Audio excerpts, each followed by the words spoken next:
विदेशबाट नेपाल जाँदा के कुरा लान पाइन्छ होला भन्सार तिरेर र नतिरेर। भन्सार विभागले केही दिन अगाडि मात्रै एउटा नयाँ सूचना निकालेको छ राजपत्रमा जेठ 15 2082बाट लागू हुने गरेर। अब विदेशबाट नेपाल जाँदा सुनका गहना, मोबाइल फोनहरू, टिभी, घडी, क्यामेराहरू कति लान पाइन्छ भनेर यो नियममा स्पष्टसँग लेखिएको छ। अस्ति एकदमै कन्फ्युज हुने खालको थियो, त्यसैले हामीले निकै कडा तरिकाले आवाज पनि उठाएका थियौँ र भन्सारले यसपालि भने अलि सजिलै बुझ्ने गरेर सरल भाषामा सूचना निकालेको छ। त्यो अनुसार पहिला केबाट सुरु गरौँ त? सुनबाटै सुरु गरौँ।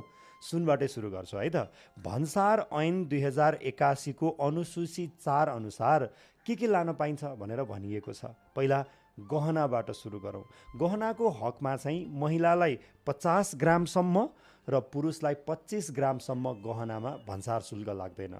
तर त्योभन्दा धेरै लाने हो भने 50 ग्रामसम्म प्रचलित भन्सार दर अनुसार शुल्क तिरेर र त्यसको थप 50 ग्राममा चाहिँ थप 3% शुल्क अतिरिक्त लाग्छ भनिएको छ। यसको मतलब अब महिलाले 150 ग्रामसम्मको सुनको गहनाहरू भन्सार तिरेर र नतिरेर लान पाउँछ। त्यसै गरी पुरुषले चाहिँ 25 ग्रामसम्म भन्सार तिर्नु पर्दैन। त्योभन्दा प्लस 50 ग्राममा प्रचलित दर अनुसार र त्योभन्दा पनि थप 50 ग्राममा चाहिँ थप 3% अतिरिक्त शुल्क तिरेर लान पाउँछ। यसको मतलब पुरुषले शुल्क तिरेर र नतिरेर 125 ग्रामसम्मको सुनका गहनाहरू लिएर जान पाउँछ। तर गहनाका लागि मात्रै गहना बनाएका बालाहरू, रिङहरू, औँठीहरू चाहिँ त्यसलाई गहनामा काउन्ट हुँदैन भनेर भनिएको छ। अब तपाईँ सुनको गहना म लान्न, काँचो सुन लान्छु भन्यो भने काँचो सुन चाहिँ महिला र पुरुष दुवैजनाले 100 ग्रामसम्म काँचो सुन लान पाउँछ।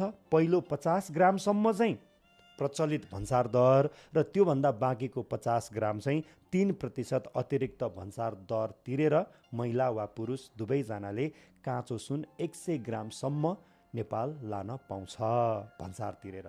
तर अब काँचो सुन पनि लाने, गहना पनि लगेर धेरै भने लान पाइँदैन भनेर भन्सार विभागले जनाएको छ। अब अलिकति मोबाइल फोनको कुरा गरौँ। जो पनि नेपाली नागरिकले आफूले चलाइरहेको एक थान मोबाइल सेट भने भन्सार नतिरिकन लान पाउँछ। तर यदि श्रम स्वीकृति लिएर गएको छ, 6 महिनाभन्दा बढी समय काम गरेर फर्केको हो भने उसले आफूले चलाइरहेको बाहेक अर्को एक थान मोबाइल पनि लिएर जान पाउँछ भनेर भनिएको छ। र 12 महिनाभन्दा बढी समय श्रम स्वीकृति लिएर विदेशमा काम गरेर फर्केका र सामाजिक सुरक्षा कोषमा आफूलाई दर्ता गरेका नेपाली नागरिकले भने जुनै पनि साइजको, जुनै पनि कम्पनीको